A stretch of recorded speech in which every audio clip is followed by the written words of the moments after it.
morning, ma'am. I am Roselyn Ron, a student from Bachelor of Secondary Education, major in English.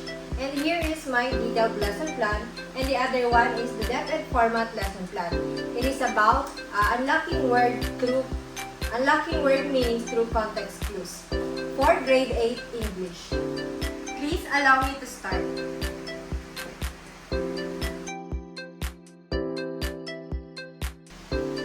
Good morning, class.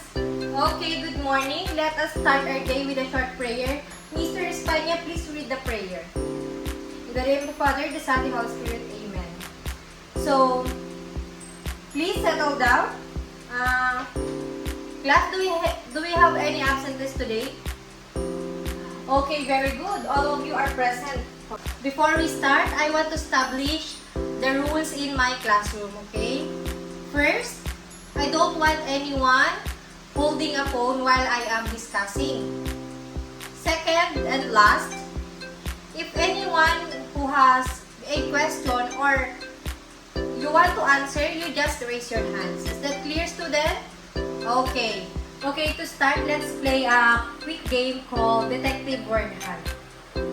I am going to show you a sentence with an unknown or unfamiliar word, and your goal is to guess what is the meaning of that unfamiliar word, okay? So the word is, the room was so gargantuan that it could fit 3 basketball courts side by side. So Mr. Espana, what do you think is the unfamiliar word in the sentence? Okay, gargantuan. So, who can guess what gargantuan means? Anyone? Anyone in the class? Okay, Miss Ella? Okay, huge. Exactly. The meaning of the word gargantuan is huge, enormous, massive. So, Miss Ella, how did you know that the meaning of gargantuan is huge? Okay, correct. Because the sentence says what? It could fit 3 basketball courts side by side. Class, when you encounter the word gargantuan, did you immediately open a dictionary? No. So, how are you able to understand the word without a dictionary? Okay, so Miss Rabana, you just like what you said, you look at the hints in the rest of the sentence. Exactly, those hints are clues surrounding the words called context clues. Why do you think it is useful to know how to use context clues when reading? Anyone? Okay, Mr. Espana? Okay, it helps us read faster without stopping to look up every hard word in the dictionary, okay? So now, let's proceed to our lesson proper. But before that, I'm going to explain to you the objectives.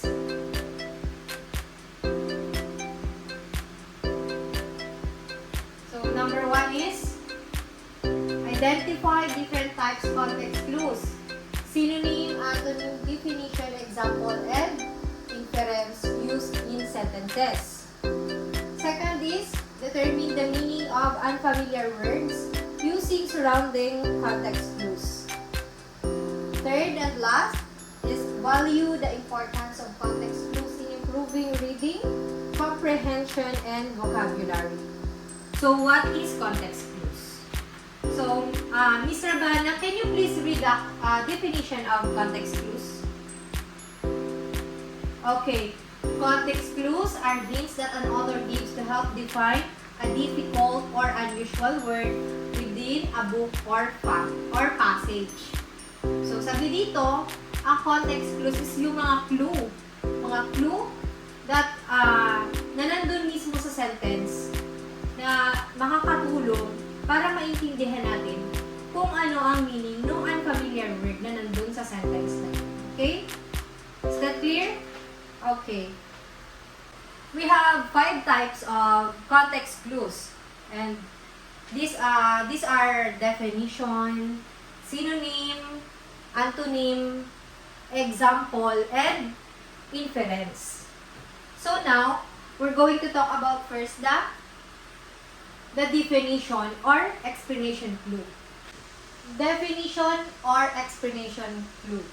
So, the author directly defines the word in the sentence. Like for example, a chronometer, which is a device used for measuring time with extreme accuracy, was used by the captain. So, in this example, in this sentence, the unfamiliar word is chronometer. Ayan, chronometer. So, ngayon, ang definition niya is makikita natin agad dito mismo sa sentence. Ayan o, nearby the unfamiliar word. So, chronometer means a device used for measuring time. Okay, the second one is synonym or restatement clue. So, sabi dito, synonym is a word with a similar meaning is used nearby. Like for example, the manager was furious or extremely angry about the mistake. So again, hanapin natin ang unfamiliar word. So where's the unfamiliar word? Okay, here.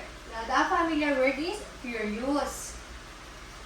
So dito sa synonym clue, hahanapin natin yung similar meaning ng furious. So what do you think is the unfamiliar meaning? Dito lang din natin yung sa sentence makikita. Furious, the synonym, the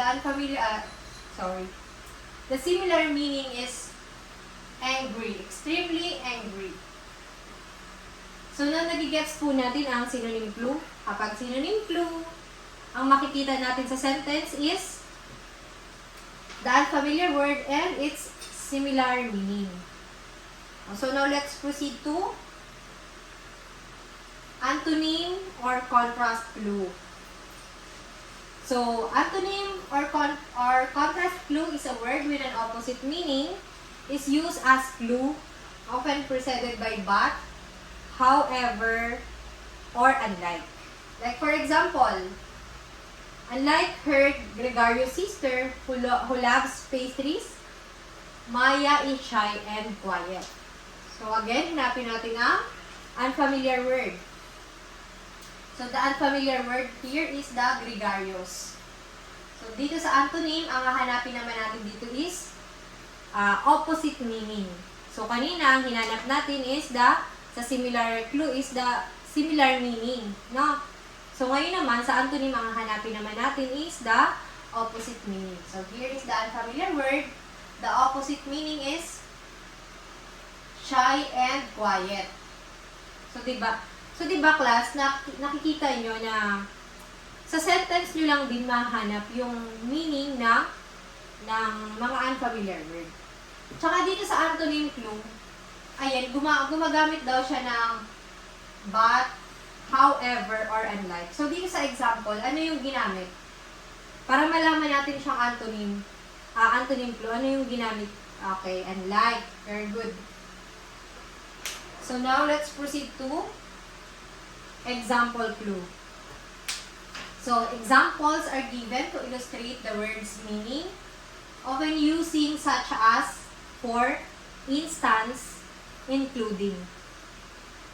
Like, for example, piscatorial creatures such as salmon, tuna, and sharks thrive in the ocean. So, alin dito yung, dito sa example clue? Alin dito yung unfamiliar word? Okay, piscatorial. Piscatorial creature. So, makikita natin na dito sa example clue, after ng unfamiliar word, nagbigay na agad si author ng mga example niya. So, ano ang piscatorial creatures? Salmon, tuna, and sharks. And kapag example clue, gumagamit ng sometimes such as, for instance, including, depende sa sentence. So, dito sa example natin, ang ginamit natin dito ay such as. So, para malaman natin again kung example clue ba, gumamit ng such as. si author is nagbigay ng example nung mismong unfamiliar words. Okay? So, let's proceed to the last one is the inference or general sense clue. So, you have to use your background knowledge and logic to figure it out. Okay, kung kanina, dun sa apat na context clue na nabanggit, which is definition, synonym, antonym, and example, makikita mismo natin sa sentence yung ibig sabihin ng word, anong unfamiliar word. Pero dito naman sa inference clue, hindi natin mismo makikita dun sa sentence, okay? No hints, no hints. You just use your logic. So, katulad dito, the aroma of freshly baked chocolate chip cookies filled the kitchen, making my mouth water. So, alin dyan yung tingin mo na unfamiliar word? So, aroma. So, para malaman natin yung ibig sabihin ng word na aroma, kailangan natin intindihin dito sa sentence, no? Hindi natin mahanap mismo dito sa sentence. Kailangan natin gamitin ang logic natin or ang knowledge natin. So, the aroma of freshly baked chocolate chips filled the kitchen, making my mouth water. So, ano ang ibig sabihin ng aroma? Aroma means pleasant smell. So, paano ko nasabing pleasant smell yun? Because it's making her mouth water. So, kapag pangit ba yung naamoy mo or kapag mabaho yung naamoy mo, it will make your mouth water? Syempre hindi. Matatakam ka kasi nga mabango yung aroma or mabango yung naaamoy mo. Okay, class, are we clear? Okay. Okay, class, are we clear? Do you have any other questions about the lesson that we discussed? So, if none, I will be the one who will ask you. So, again, what is context clues? Okay, Mr. Gray. Okay, very good. Context clues are hints that an author gives to help define a difficult or unfamiliar word within a book or passage. Again, what are the 5 types of context clues? Okay, any other hands? Okay, Mr. Leo. Okay, very good. Okay, the 5 types of context clues are definition, synonym, antonym, example, and interfere. Okay, very good, Mr. Leo. So now, let's put your skills to the test. Okay? We will have a group activity. Okay, class, group yourself into 5. And each group will choose a representative who will pick 2 context clues. And then after, you have to identify whether it is definition, synonyms, antonym, example, or inference. If it is definition, you will put it under the definition. Okay? And then you will, your group will explain why did you choose that kind of context clue. And you're going to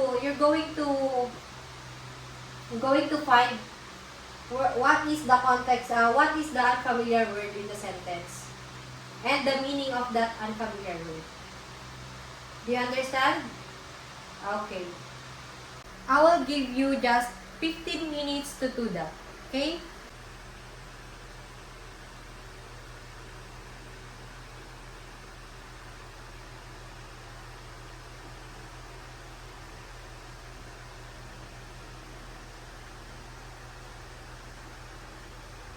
So, to recap our lesson today, again, what is context clues?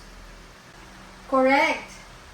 Context clues are hints that found in a sentence that help us figure out what is the meaning of the unfamiliar word. Very good. So now, who can name the 5 types of context clues? Okay, Mr. Espanya.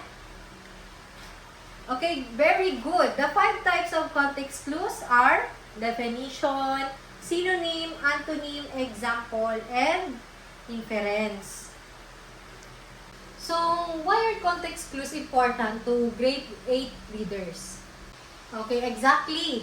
Okay, they help expand your vocabulary and improve your reading comprehension without needing a dictionary every time. Now, get 1/4 sheet of paper. You're going to have a short quiz.